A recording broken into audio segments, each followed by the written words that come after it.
Bună ziua, frumoși mei pești! Bine ați venit, dragii mei! Astăzi facem etalarea despre iubire, bani și sănătate, valabilă pentru toți cei care aveți soare, lună, ascendent sau Venus în zodia peștilor, pentru luna noiembrie, bineînțeles. Începem ca întotdeauna cu iubirea și cu cei care au o relație. În descriere vă las minutul exact pentru fiecare dintre aceste categorii pe care le vom dezbate astăzi. Hai să vedem, peștii mei frumoși, voi cei care aveți o relație, să vedem primele 3 mesaje pentru voi, cele mai importante mesaje care trebuie să le auziți de la mine în legătură cu iubirea pentru luna noiembrie. Primul mesaj, oportunitate, interesant. Bucură-te sau bucurați-vă, de ce nu? Și condiționări. Nu mai stați, domne, așa în capul vostru ca și cum nu o să pot să fiu fericit niciodată. Aveți, unii dintre voi aveți așa o problemă. Ori amândoi aici. Aveți fiecare închisoarea lui mentală, să zicem așa, și nu vă dați voie să vă bucurați, nu vă dați voie să vă umpleți din nou de, hai să numim așa, căldură, da?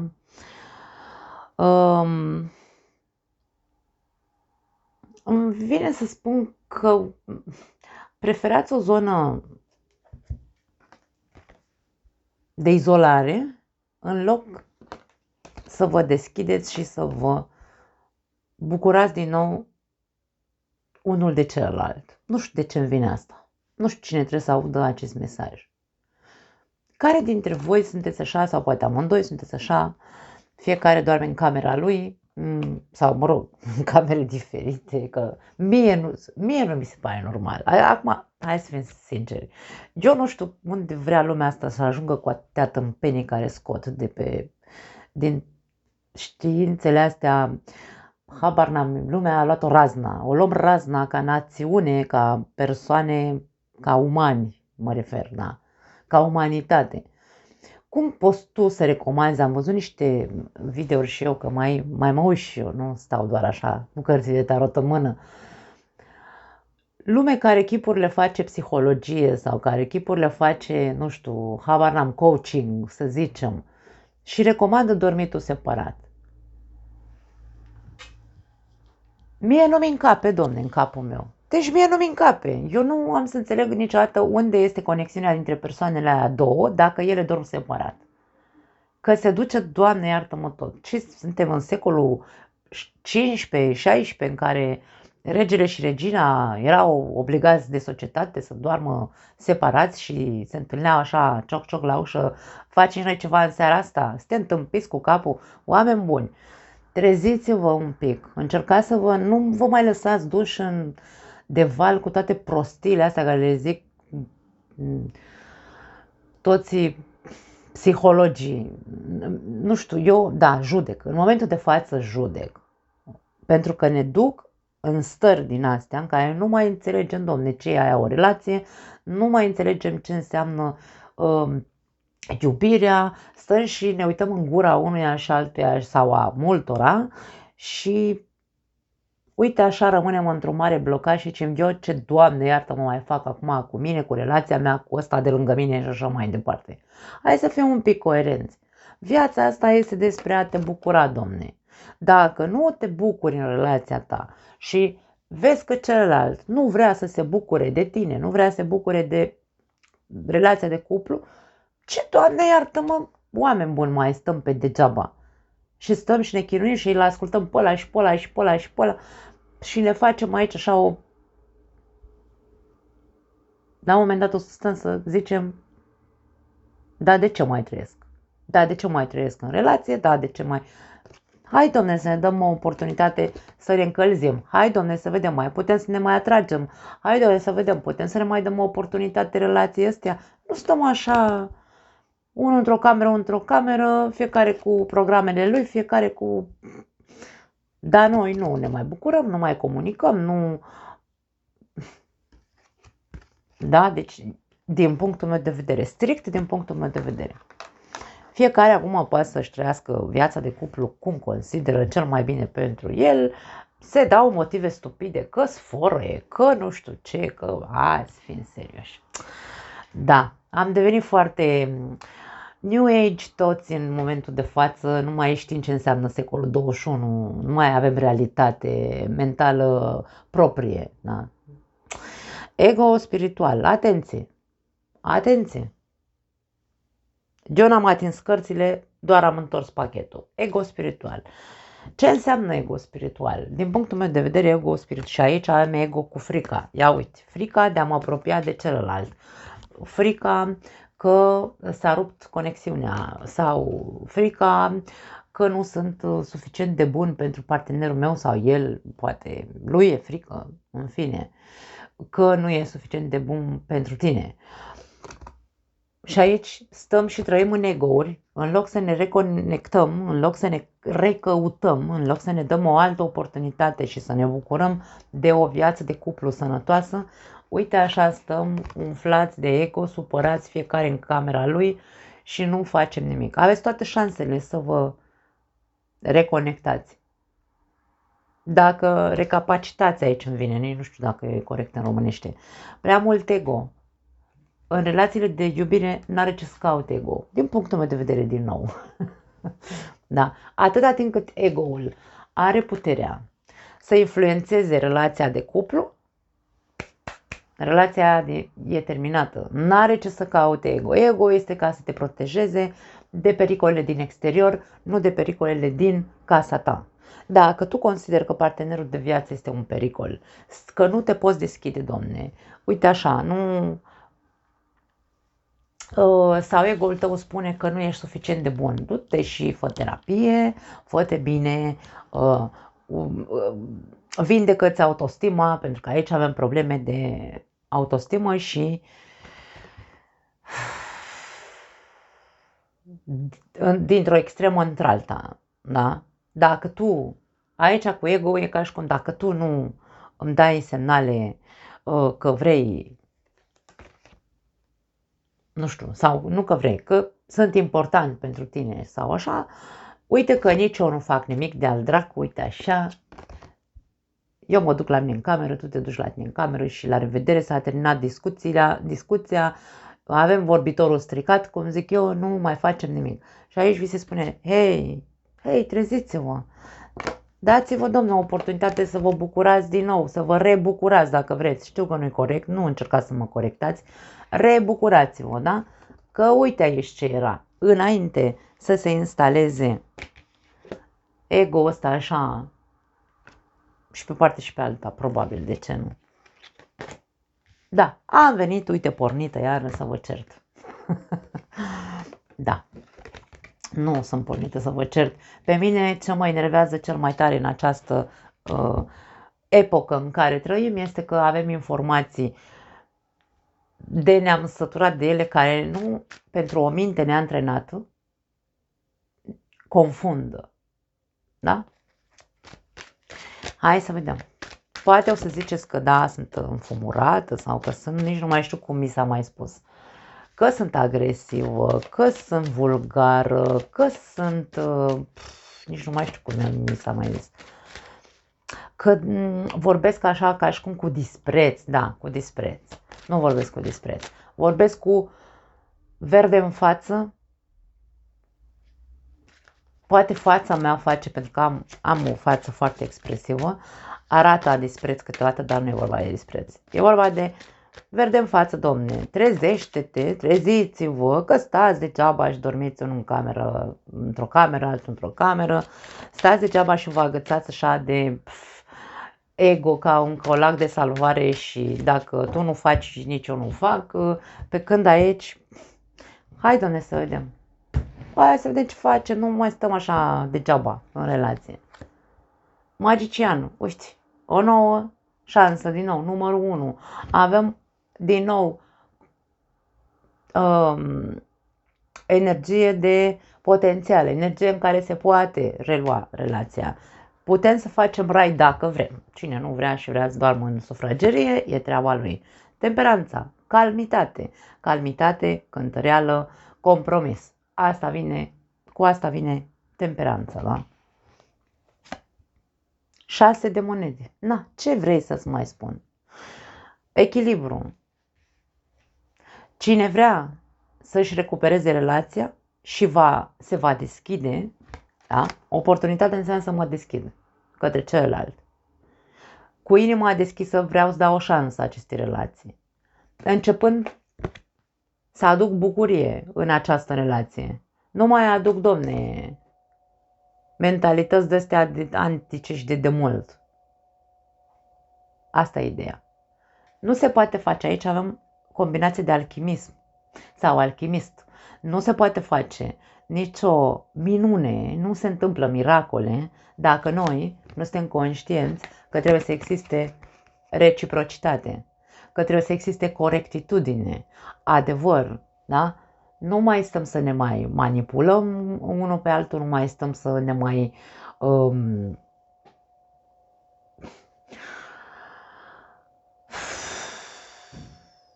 hai să zicem, nu să neapărat să, dar poate fi manipulare emoțională. De ce nu? Pentru că și ego-ul ăsta, cum e prost interpretat, da, rolul lui în viața noastră, ajungem să manipulăm. Și aici e vorba despre, ok, ia hai, domne, să vedem, că aici ni se cere contribuție. Dacă vrem miracole în viața noastră de cuplu, trebuie să contribuim. Cine? Amândoi, că de-aia avem aici 2 cupe, de-aia avem aici o balanță care trebuie să stea în echilibru. Aveți toate șansele să ajungeți la acest lucru? Da. Cel care nu mai vrea să trăiască așa, închis în secolul XV și vrea să se bucure de relație și vrea să se bucure de viața care i-a mai rămas, că acum poate vorbim de persoane care au o anumită vârstă, știu că sunteți mulți care mă vedeți și aveți o anumită vârstă. Așadar, nu vă rămâne altceva decât să vă bucurați, alegeți odată. Vă bucurați sau rămâneți din nou în continuare așa. Acum, nu am conotația, încercați să nu aruncați cu pietre încă, nu am conotația că există aici un partener cu care nu ai cu cine, deocamdată. 2 de bâte. Puțină ambiție, așa, as de spade, puțină ambiție în a scoate la lumină ceea ce nu e ok în relația voastră, da? Discuții, domne, cărțile pe masă, verde în față, așa cum vă zic eu vouă. 7 de bâte, nu mai... Care dintre voi este foarte reticent? Care dintre voi reticent să deschidă gura? Care dintre voi are frâne? Pentru că aici unul dintre voi doi are frâne. Nu aș spune că este vorba despre un partener cu care nu ai cum să ajungi aici la o înțelegere. Nu. Ideea este că singur îmi vine să spun, cel care e reticent să deschidă gura este cel care are nevoie de ambiție. Puneți ambiția. Depășește-ți limitările. Depășește-ți fricile, să zicem așa. Depășește-ți ego-ul care îți zice nu. Pentru că 7 de bâte este o carte a nuului. Nu, eu nu vreau să vorbesc despre asta, nu pot să-i spun asta, nu vreau asta, nu-mi place asta, dar nu le spun, nu le comunic. Și atunci cum se rezolvă problemele dintre 2 persoane dacă nu există comunicare sănătoasă? Sănătoasă, cu calm. Aici nu stăm să facem rău, pentru că asul de spade, spada are 2 tăișuri, poți să faci rău sau poți să distrugi sau poți să construiești cu spada, da? Putem să distrugem foarte mult cu limba ascuțită. Dacă e să spunem un adevăr sau avem nevoie să comunicăm ceva care, uite, pe noi ne limitează. Domne, eu nu pot să trec peste asta, nu pot să dau voie să mai faci acest lucru. Nu-mi place acest tip de comportament, nu-mi place cum mă tratez, habar n-am, tot felul de nouri aici. Aici e vorba despre, ok, dragul meu, draga mea, avem nevoie să discutăm. Știți frazele astea din filmele americane care când zice we need to speak, gata, s-a terminat filmul, le e frică. Cine știe ce Dumnezeu dezastru se întâmplă? Nu, dragii mei. Cu calm, cu sinceritate, cu empatie, de ce nu? Hai să vedem, dragul meu, draga mea, avem o problemă. Sau eu am o problemă în legătură cu tine, cu relația asta, da? Ceva nu e ok din punctul meu de vedere. Hai să vorbim. Nu vreau să ne certăm, vreau să încercăm să fim cât mai calmi posibil, pentru că intenția mea este să ne repunem relația pe picioare, da? Faci rai din ce ai cuvintele cu tine, magicianul dispune de toate, de toți așii, da? Nu doar de asta, de toți. Ideea e să faci, ideea e să te ambiționezi, ideea e să te îmbărbătezi, hai că poți. Da, este despre asta, este despre împăcare, despre echilibrare, despre o nouă oportunitate care o poate avea această relație, atâta timp cât nu mai stăm așa în mintea noastră din secolul XV, da? Steaua, uite, împăcare se accentuează foarte tare acest aspect. 9 de cupe și pași de spade. La capătul cărților 3 de cupe. 3 de cupe este această carte de bucurie care o vedem aici. Cu optimism.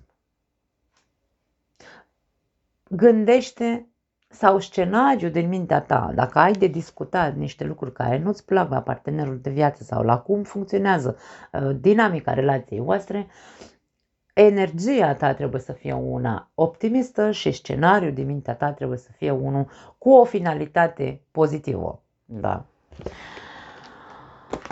Acum, din cât te văd aici, dorința ta este să vă împăcați, dorința ta este să echilibrați relația, dorința sau, mă rog, dorința unuia sau a ambilor parteneri, de ce nu? Ce caută aici acest paj de spade? Pentru că pajul de spade scormonește. Caută cumva nod în papură. Zice că da, vreau, dorința mea cea mai mare este să ne împăcăm, să ne punem relația pe picioare, dar aici este vorba despre puneți mâna și învățați. Da, așa erau. Puneți mâna și învățați să comunicați cu sinceritate. Din nou, steaua vine cu sinceritate, cu inima deschisă, cu empatie, cu bucurie, comunică acea dorință într-un mod pozitiv. Dorința de împăcare, da? De echilibrare. Într-un mod negativ, pajul de spade vine cu scormoneală. Având aici 7 ăsta de bâte și având aici această conotație de vreau să echilibrez și așa mai departe, dar am aici o mare frână. Frâna este că, uite, mai caut și eu așa, ori mai, nu neapărat că trag de timp, dar caut așa să am eu un as în mânecă. E un fel de iscodeală aici cu pajul de spade. Ce-ți trebuie iscodeli? Eu nu văd niciun fel de problemă care să-mi dea de înțeles că ai fost înșelat sau că ai fost, habar n-am, nu știu, uite, 3 de cupe singur nu înseamnă că te-a înșelat. Nu. Trebuie să existe altă combinație pe lângă acest 3 de cupe care să ne confirme că într-adevăr a existat o aventură. 3 de cupe sunt anturaje, dacă vrei. Grupuri de prieteni cu care, nu știu, uite, cum se zice, seara fetelor, seara băieților. Din nou o altă tâmpenie, poate sunt eu din alt secol, poate, nu știu, uite, puteți să-mi spuneți în comentarii dacă vreți. Dar eu, sau mă rog, să-mi dați părerea voastră, dar eu nu consider că un cuplu se menține strâns dacă există seara fetelor și seara băieților. Nu. Nu.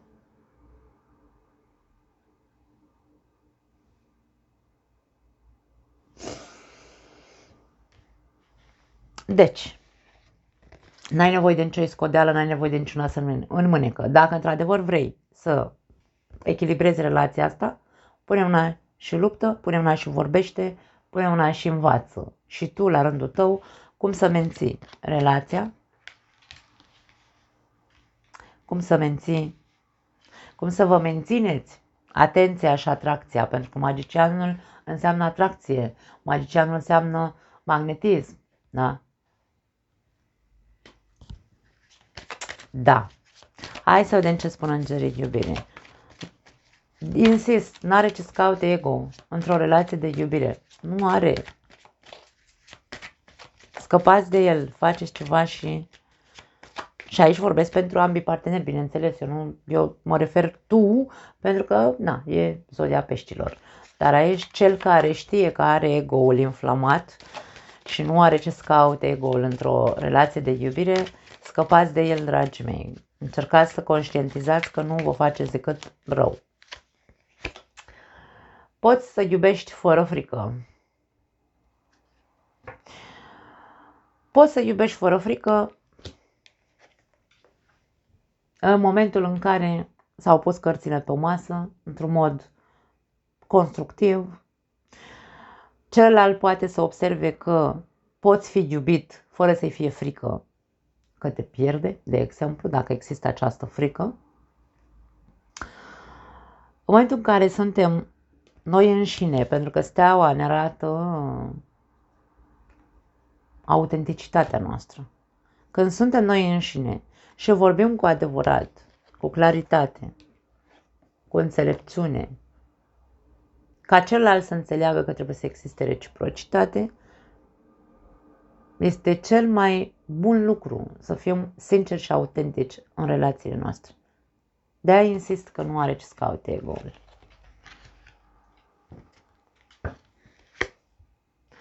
Lasă-ți fostul sau fosta să plece din mintea ta. Nu știu dacă... Nu văd. Deci în această poveste nu văd o relație de 3. Nu. Nu văd.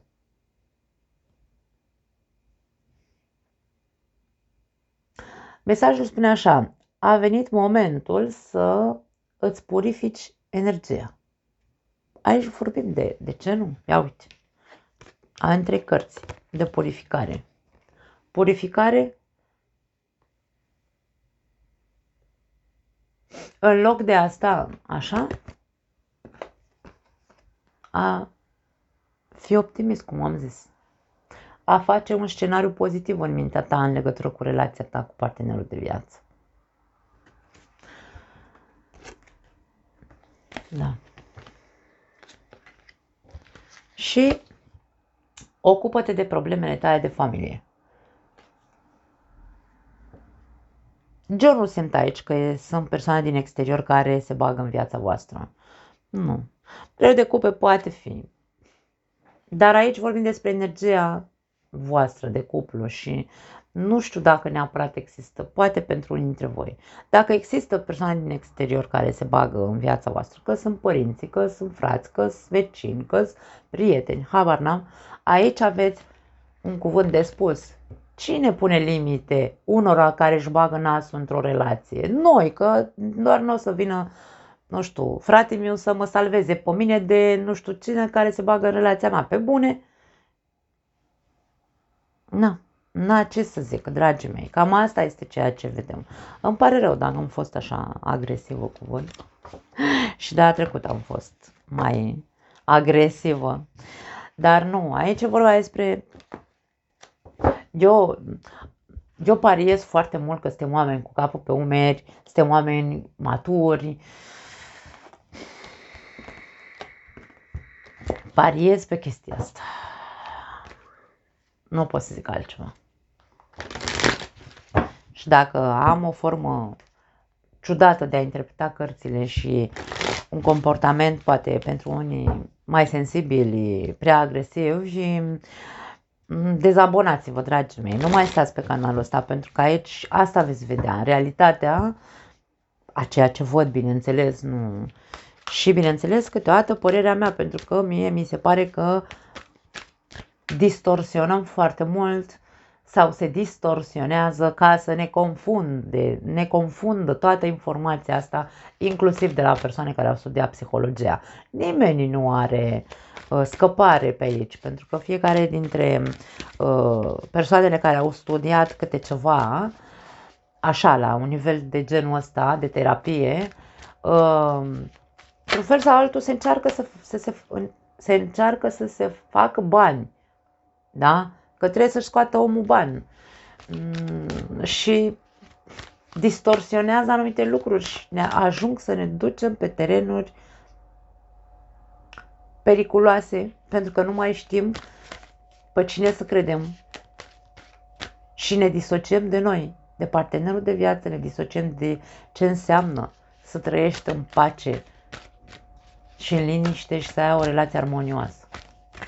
Cam asta e părerea mea. Da. Hai să vedem, peștii singuri. Vă țin teoria chibritului sau chibriturilor, nici nu mai știu cum se zicea înainte. Da. Poate doar eu sunt de modă veche aici, din punct de vedere mental, dar eu eu nu mă văd așa, cel puțin. Îmi spuneți voi în comentarii, vă aștept să îmi spuneți dacă sunteți pe aceeași lungime de undă cu mine sau nu. Hai să vedem. Pești singuri. Primul mesaj. Aparențe false. Ia uite și la voi. Interesant.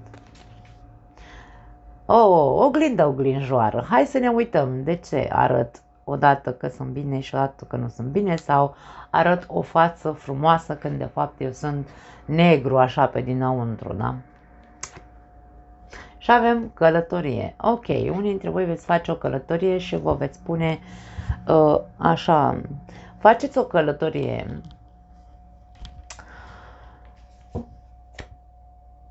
simți ascuns. Faceți o călătorie pentru a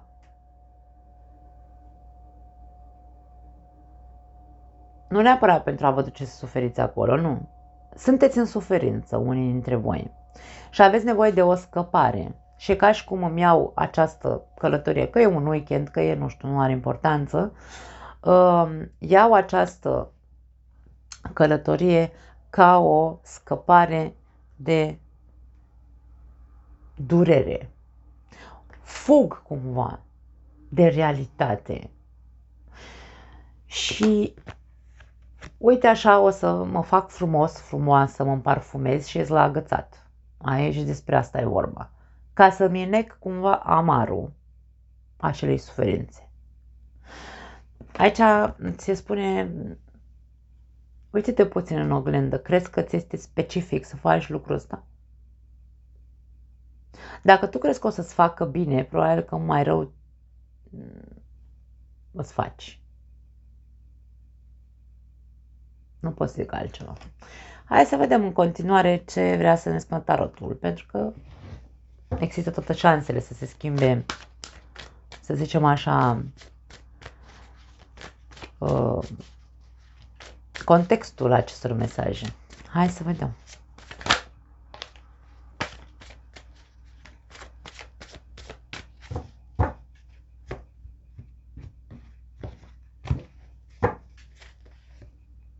Moartea.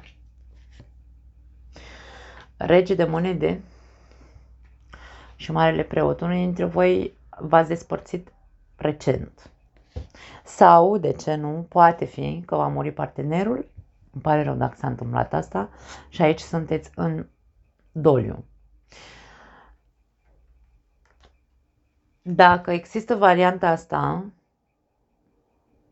aici vorbim despre faptul că tu lași impresia că ești bine, dar nu ești bine.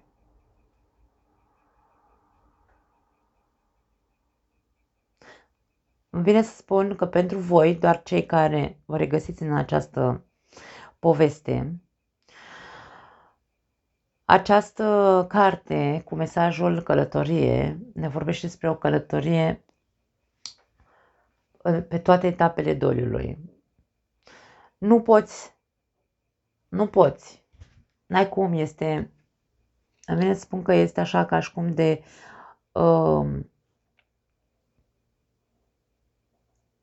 cum se numește la, cum stați așa, că nu găsesc traducerea motamă în românește.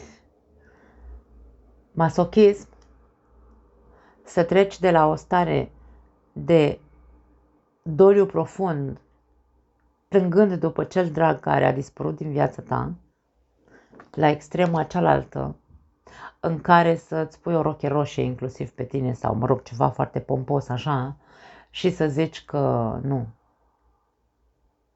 Asta e, m-am împăcat cu ideea că a murit. Nu. E vorba de a face o călătorie printre cele 5 etape de doliu. Nu poți trece într-o extremă în alta. Nu. Aici e vorba, ok, stai.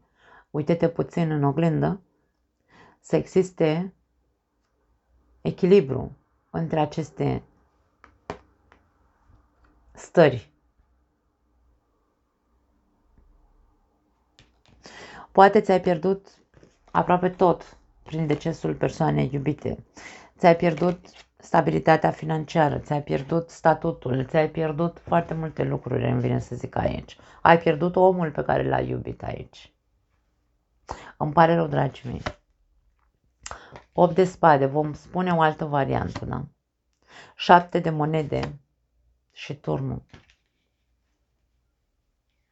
Hai să scoatem toate cărțile și voi spune două variante. 3 de spade, 6 de cupe și 6 de spade. La capătul cărților, cavaler de spade. Pentru cei care vorbim aici despre un deces, vi se cere răbdare. Nu este ușor. Nu este ușor să-ți revii de pe o zi pe alta. N-ai cum, n-ai nicio șansă. Da? Ai nevoie de răbdare. Ai nevoie de a păstra imaginea acestei persoane în sufletul tău, a o păstra cu, nu neapărat cu dor. 6 de cupe poate fi cu dor. Dar e vorba de a face eforturi. 7 de monede este o carte a eforturilor. A face eforturi să păstrezi această persoană în sufletul tău, dar într-o energie de drag, nu de dor, pentru că atunci ne costă foarte mult să ne vindecăm. Poate pare absurd ceea ce spun. Poate. Dacă aveți nevoie de terapie, nu ezitați să mergeți la terapie. În aceste cazuri se recomandă terapia ca să puteți să treceți cu bine printre acești 5 pași a doliului.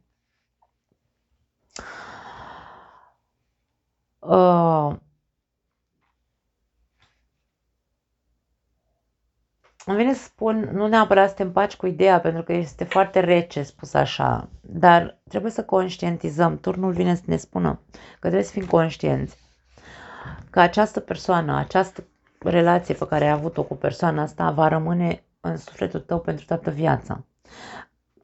Încearcă să iei doar lucrurile, să rămâi doar cu lucrurile frumoase pe care le-ai trăit alături de această persoană,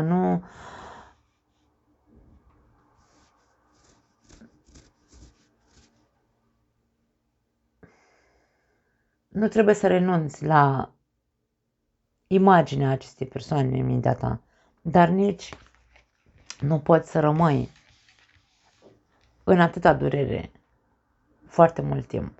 Nu știu dacă e vorba despre faptul că ai pierdut recent această persoană sau ai ceva ani de când ai pierdut persoana asta. Este vorba în a te privi puțin în oglindă că nu ai făcut doliul, nu ai trecut într-un mod sănătos prin cei 5 pași de doliu.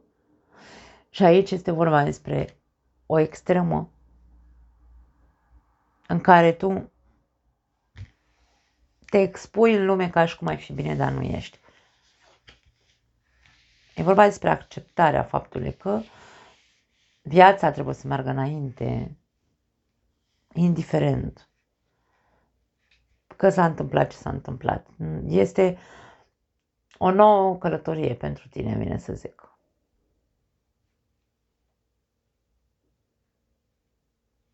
Da. Dacă nu există această, ești furios. Pentru unii trebuie să sunteți furioși încă. Pe viață, pe Dumnezeu, pe toată lumea. Nu. Îmi pare rău, dragii mei, nu pot să zic altceva. La voi este vorba despre călătoria printre cele 5 etape de doliu. Nu pot să zic altceva. Căutați un terapeut bun care să vă ajute să depășiți momentul ăsta într-un mod sănătos. Pentru o altă categorie de pești aici, care am spus că e posibil să faceți o călătorie în care să vreți să vă faceți de cap pur și simplu pentru că, uite, suferiți și nu mai vreți, iar faci fiți telefonul ăsta, nu știu ce are. Da, deci spuneam, a doua variantă.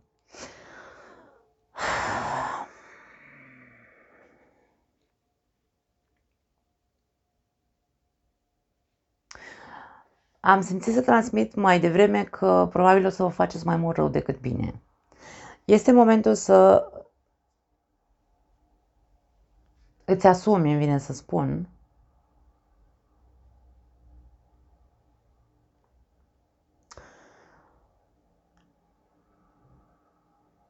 într-un fel sau altul, responsabilitatea, atenție, pentru schimbările pe care trebuie să le faci în tine. De foarte multe ori se vorbește despre relații tampon. Relații tampon ce sunt? Am pierdut o relație sau, mă rog, m-am despărțit sau am suferit într-o relație, intru în alta dintr-o dată, că acolo mă vindec sau în felul ăsta consider că mă vindec cel mai repede, da? Dar nu ne gândim că putem să lăsăm noi victime sau putem să devenim propria victimă a actelor noastre. Așadar, aici este vorba despre asumă-ți responsabilitatea, fă o schimbare în ceea ce, în felul în care interpretezi tu această, hai să o numim, intenție de a pleca într-o călătorie să-ți faci de cap. E ca și cum tu crezi că o să te simți bine cu tine, aici eu nu văd că tu te vei simți bine cu tine. Ai nevoie să schimbi chestia asta. Poate te vei simți mult mai rău, mult mai umilit după ce te întorci din această călătorie. Da, poate că acolo o să fie super, super, super și o să ai cuceriri, pentru că aici te văd într-o energie sexy, arăți foarte bine, te pui în valoare și așa mai departe, dar cum este doar o mască, da?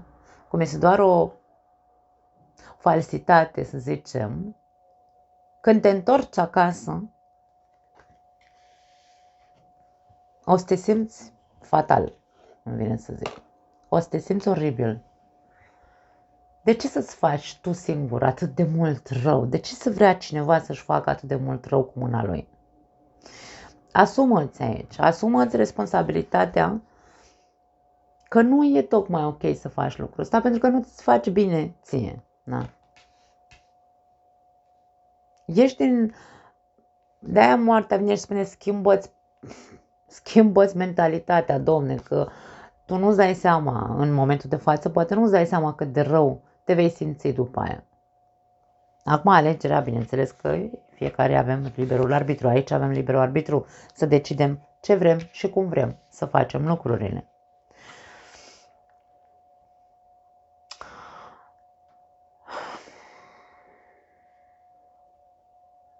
Vezi tu aici la voi, eu văd, n-am vorbit corect gramatical, vedeți voi, aici văd că e momentul să faceți niște investiții în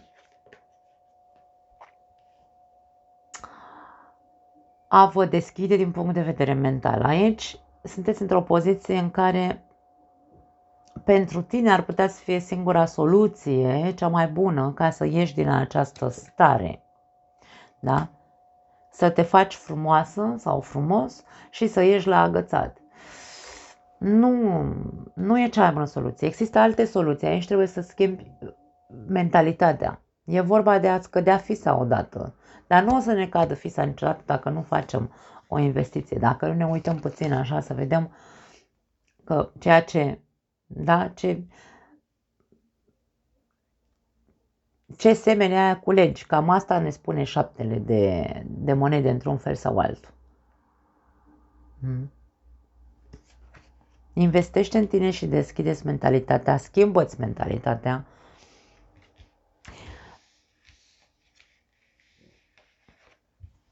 Unii dintre voi de mult faceți lucrul ăsta și tot continuați să suferiți.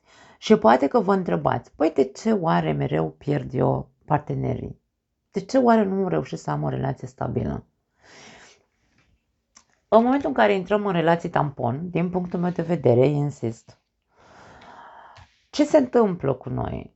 Ajungem probabil, da, uite, așa mă îmbrac frumos, ies la agățat, de ce nu, mă agață unul, îmi place de el și invers, dragii mei. Tu ca bărbat te pui așa, te bărberești sau nu, că o să văd că se poartă barba acum, toată lumea seamănă cu toată lumea în ziua de azi. Te faci frumos așa și ești la agățat, ai agățat o gagică mișto, nu știu, uite, se întâmplă ce se întâmplă între voi, dar tu după 2 săptămâni, uite așa de negru o să fii. Și iar ajunge să vă părăsească, iar ajunge să suferiți. Și nu înțelegem, domne, că uite, am rămas aici blocați. Nu înțeleg, domne, de ce nu reușesc și eu, că de mult, toată viața mea, nu am reușit să am o relație stabilă și nu înțeleg de ce. Nu înțelegi? Ia privește mai adânc. Uite-te în oglinda vieții tale, că vei înțelege. De ce? Dacă vă simțiți judecați, nu e problema mea, e problema voastră. Mergeți la terapie și rezolvați-vă această problemă. Da? Cam asta este ideea. Că poți aici să te duci și să intri într-o relație tampon și în timp, după o perioadă, să nu te mai vadă celălalt atât de frumos și atractiv și sexy și nu știu ce. Te vede ca pe un monstru într-un fel sau altul. Există ceva aici care nu e tocmai ok și trebuie să transformi, trebuie să schimbi la tine acest ceva. Da, cam asta e. Nu te mai grăbi. Nu te mai grăbi să tragi concluzii, nu te mai grăbi să fugi în altă relație, nu. Stai și observă-te. Observă rezultatele pe care le obții în relațiile tale. Astea sunt rezultatele. Pierderi, suferință, traume, persoane toxice, de ce nu? Nu mai am altceva de zis. Cred că s-a înțeles.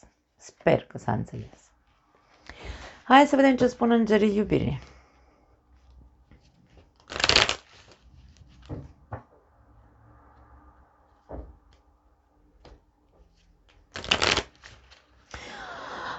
Mai e o variantă aici. Hai să mai spunem și pe asta, chiar dacă o să iasă lungă etalarea. Pentru alții dintre voi este vorba despre o călătorie pe care ați făcut-o deja,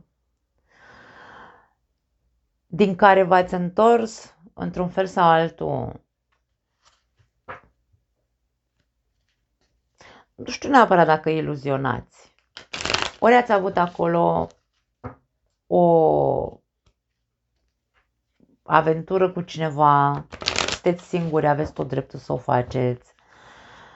Dar acea persoană, poate că în ultimul moment, tu te-ai întors desumflat într-un fel sau altul, în ultimul moment ai aflat că acea persoană era căsătorită, probabil.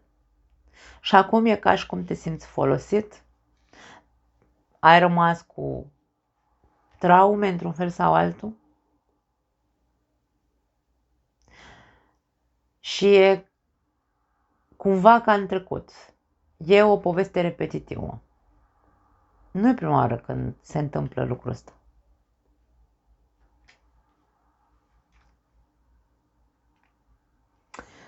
N-ai știut să vezi acea persoană, vine să zic. Ai avut încredere, ți-a dat atât de mare încredere, ai avut un feeling foarte bun. Mă rog, această persoană a apărut că este o persoană serioasă care vrea ceva cu tine și până la urmă ți-a zis că este căsătorită, probabil. Și aici la tine ca și cum ți-a căzut tot cerul pe tine. N-ai știut să-l privești foarte bine sau nu ai știut să-l privești în profunzime. Peștii sunt foarte intuitivi, au un feeling extraordinar. Dar dacă nu-l punem în acțiune, acel feeling, dragii mei, nu facem nimic cu el. Aici ți se spune să începi să-ți schimbi, nu să schimbi, aici e ca și cum, domne, e momentul când intri sau când cunoști pe cineva, să ai vălul jos de pe ochi. Nu intra în relație cu cineva crezând tot ceea ce spune, chiar dacă pare așa, uite, regele ăsta de monede foarte încrezător și dă foarte mare încredere, să zicem, într-un fel sau altul. N-ai cum, adică tu pleci într-o altă țară sau într-un alt oraș pentru că persoana aia ți-a inspirat foarte mult încredere. Te duci la el în vizită, la ea în vizită.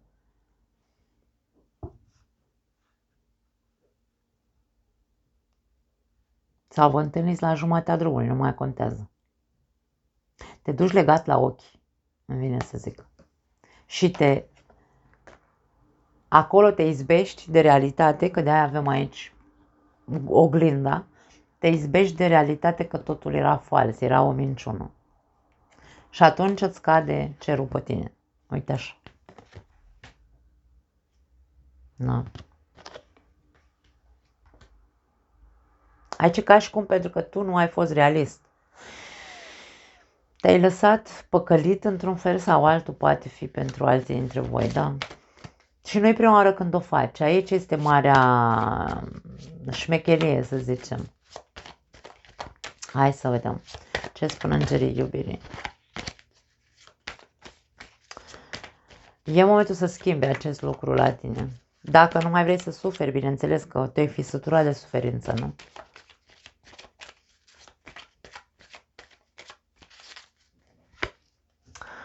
Iubire necorespunzătoare. Da, te-ai simțit respins. Cei care v-ați pierdut partenerul aici, asta e, dragii mei, ce să mai... La voi chiar nu am ce să zic.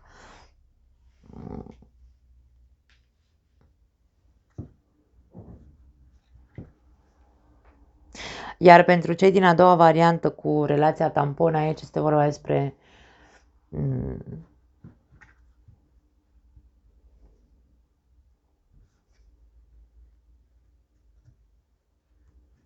ca și cum o relație tampon niciodată nu este o relație, bine, nu niciodată, se pot întâmpla minuni. Dar în general nu are cum să dureze.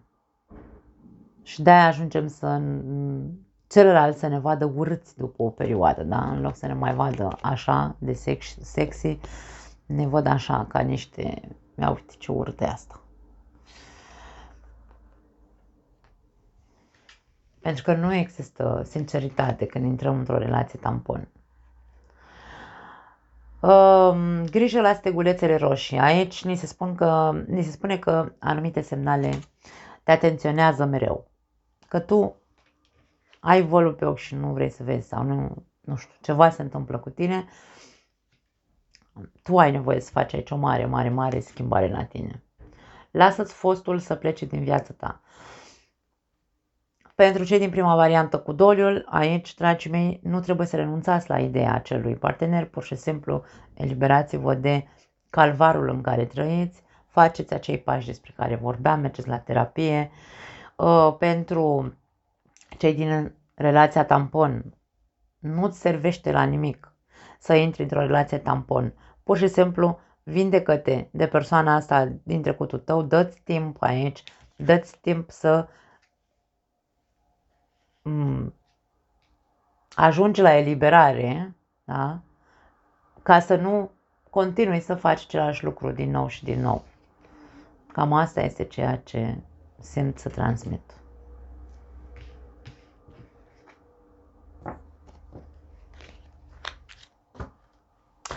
Da. Ok, am terminat cu iubirea. Hai să trecem la lucruri mai serioase. Să vorbim despre bănuți. Să vedem ce se arată din punct de vedere financiar pentru pești.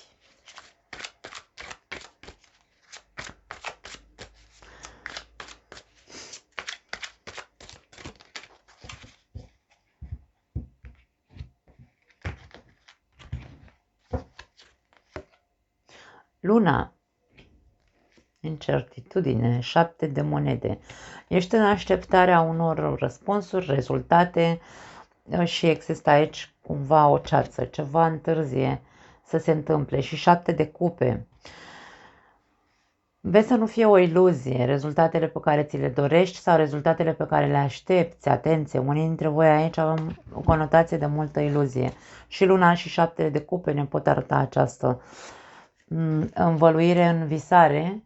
Noi sperăm și visăm cu ochii deschiși și cu ochii închiși cum un proiect de-al nostru poate să ar avea șanse sau Doamne ajută, ca și cum dă Doamne să iasă așa cum vreau eu.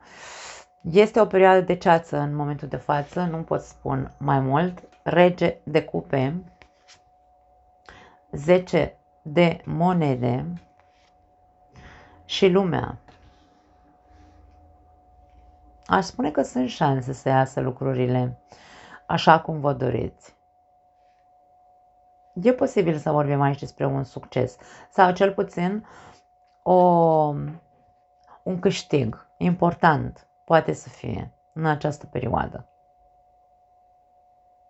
Poate că doar așteptarea a fost incertă. Da? Tu ai fost în continuare optimist aici cu 7 de cupe, pentru că 7 de cupe este energia în această imagine, cel puțin avem un copil care zâmbește, încrezător, visează cu ochii deschiși și zice, încrezător zice știu că așa o să fie. Într-un fel sau altul, intuiția ta îți spune că o să fie bine și e posibil să ai dreptate. Peștii sunt foarte intuitivi. Cred că o să reușești. Asta văd în a doua parte a etalării. Pași de bâte. Poate fi un proiect, rege de monede, un proiect pentru unii dintre voi, 3 de bâte. Eu cred că vei vedea rezultatele, dar vor mai întârzia un pic. 3 luni văd, dar rezultatele vor fi de succes aici, cu regele de monede, fără îndoială, 10 de monede, 7 de monede, lumea, acel proiect al tău pe care l-ai pe rol, dacă tu îți asculți intuiția, vei găsi ghidarea, vei găsi ideile, pentru că ai o imaginație foarte bună sau cel puțin mintea ta funcționează foarte, hai să zicem așa, între visare, iluzie, dar și realitate, pentru că le avem pe regele de monede aici. Dacă nu exista regele de monede și 10 de monede, puteam să vorbim despre o iluzie, pur și simplu. Dar nu, eu cred că ești cu picioarele pe pământ și capul, chiar dacă e în nori, atenție, cu 7 de cupe, este un cap în nor imaginativ cu foarte multe idei. Da? Și asta e de bine. Îmi vine să spun să investești în imaginația ta. Probabil că vei câștiga mult mai mult dacă te lași inspirat. Luna înseamnă inspirație. Încearcă să-ți observi inclusiv visele. Poți avea vise care să-ți reveleze într-un fel sau altul o idee. Da? O idee benefică în care să poți face bani. Să mai faci niște bani mai mulți. Moartea. E un moment de schimbare, e un moment de transformare în viața ta din punct de vedere financiar. Rezultatele sunt unele benefice, așa că, dragii mei, Doamne ajută să fie pentru cât mai mulți dintre voi. Hai să vedem un card de aici din acest oracol.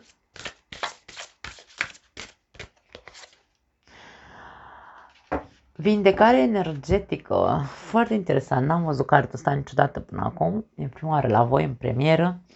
Abilitățile tale înnăscute de vindecător energetic sau de vindecare energetică sunt o parte foarte importantă din scopul vieții tale. Poate unii dintre voi, nu am aici conotație că ați fi niște șamani sau vindecător energetic, ce înseamnă? Că reușești să îi faci pe ceilalți să vibreze într-o energie pozitivă. Poate fi doar asta și atât. Aici vorbim despre afaceri sau despre bani. Poate că ți se spune să-ți faci o purificare energetică. De ce nu? Unii dintre voi poate aveți frici aici cu luna. Frici că nu vor da rezultate ideile voastre. Încearcă să te purifici. Și moartea ne poate vorbi despre purificare. Dacă vorbim despre acest caz în care unii dintre voi aveți frică că nu o să funcționeze proiectul vostru sau proiectele pe care le aveți în mintea voastră, ba da, vor funcționa. Încercați să fiți încrezători. Faceți-vă, de ce nu, o vindecare din asta de energie. În loc de energie negativă, umpleți-vă cumva de energie pozitivă. Foarte interesant. Hai să vedem sănătatea, care-i treaba prin această categorie, da? Sănătatea, starea de sănătate a peștilor în luna noiembrie.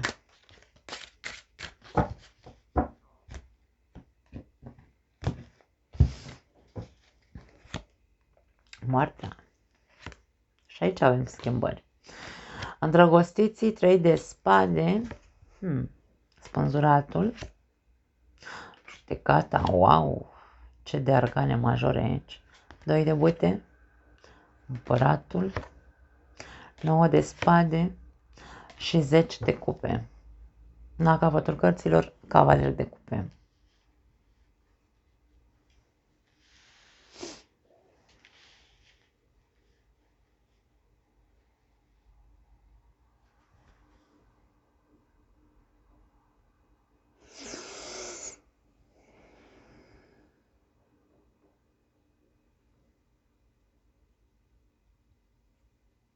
Unii dintre voi aveți nevoie să faceți schimbări în dieta voastră. Pot exista probleme de circulație, pot exista probleme cu inima, pot exista probleme de coagulare a sângelui, de tromboză sau tromboză se zice? Trombos e aici în spaniolă. Cred că tromboză se zice în românește. Depresie poate fi pentru alții dintre voi, colesterol foarte mare, probleme cu rinichii, cu plămânii, cu ochii, urechile, tot ce înseamnă organe duble. De ce nu o anume convalescență care te-a pus la pat, nu știu, nu neapărat că ai avut un accident, dar cum avem conotație de mâini, picioare, pentru că această carte ne vorbește despre organe duble sau membre duble, da? Mâini, picioare și așa mai departe. Și poate exista varianta ca pentru unii dintre voi să veniți după o lungă perioadă de convalescență aici și încă să existe foarte multă durere în corp, nu te poți ridica din pat, mai ai nevoie să mai stai o perioadă la pat, veștile nu sunt tocmai, hai să le numim așa, îmbucurătoare de moment, mai este nevoie de disciplină, mai este nevoie de un pic de educație mentală pentru unii dintre voi. Nu înțelegeți de ce, Doamne, nu funcționează corpul și nu se mai ridică din pat. Nu înțeleg de ce îmi crește colesterolul, de exemplu. Nu înțeleg de ce mă dor ochii, urechile, nu știu, sufletul, habar n-am. Sunt foarte multe lucruri pe care tu încerci să le înțelegi, dar ești pe nu înțeleg de ce. Nu ești pe înțeleg de ce. Aici ți s-a explicat probabil, ți s-a spus, uite, sufer de cutare lucru. E alegerea ta dacă respecti o anume, respecti cuvântul medicului, că dacă ți s-a spus că nu te poți da jos din pat 6 luni, păi tu nu te miști din pat 6 luni, că n-ai cum, pentru că altfel recidivează sau nu se repară osul sau habar n-am, chestii de genul ăsta, da? Atâta timp cât tu faci cumva din țânțar armăsar, nouăle de spade este un țânțar armăsar, pardon, este o energie de făcut din țânțar armăsar. Dacă medicul ți-a spus că e groasă, domne, dacă nu stai 6 luni în pat fără să te ridici, e posibil să osul ăla să nu se sudeze, de exemplu. Da? Și tu o iei ca pe o tragedie. Aoleu, trebuie să mai stau 6 luni sau nu știu ce spui tu acolo, da? Autoritatea trebuie respectată. Nu ți se spune degeaba să stai. Nu. Poate fi periculos pentru tine dacă te miști. Schimbarea, dacă e vorba despre acest lucru, este o schimbare, înseamnă pentru tine o tragedie, o schimbare de rutină totală și așa mai departe, încearcă să te gândești că îți va aduce rezultate pozitive în timp. Da. Dacă e vorba de schimbarea unei diete, din nou, trebuie să asculți medicul. Domne, asta este, trebuie să facem aia, ca să ce? Ca să coborâm colesterolul, ca să nu-ți dea vreun infart, da? Despre asta este vorba.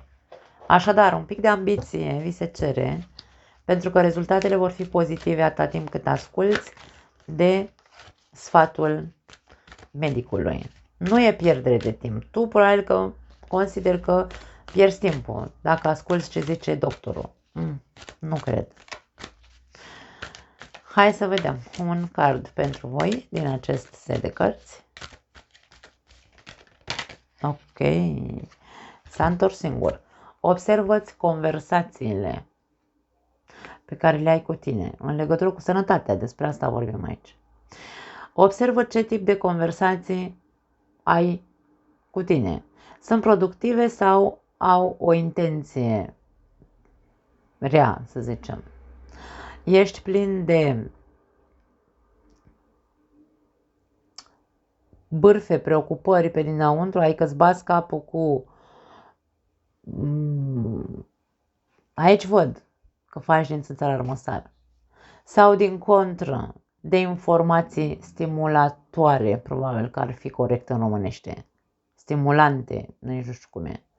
Obiectivul tău este să recunoști calitatea informațiilor cu care îți alimentezi mintea în fiecare zi, în ceea ce înseamnă, pentru că aici avem informații și tu le preiei și le faci, cumva, faci o tragedie din ceea ce ți se spune. Cam despre asta este vorba. Da. Nu mai am altceva, dragii mei. Vă pup. Ne vedem data viitoare.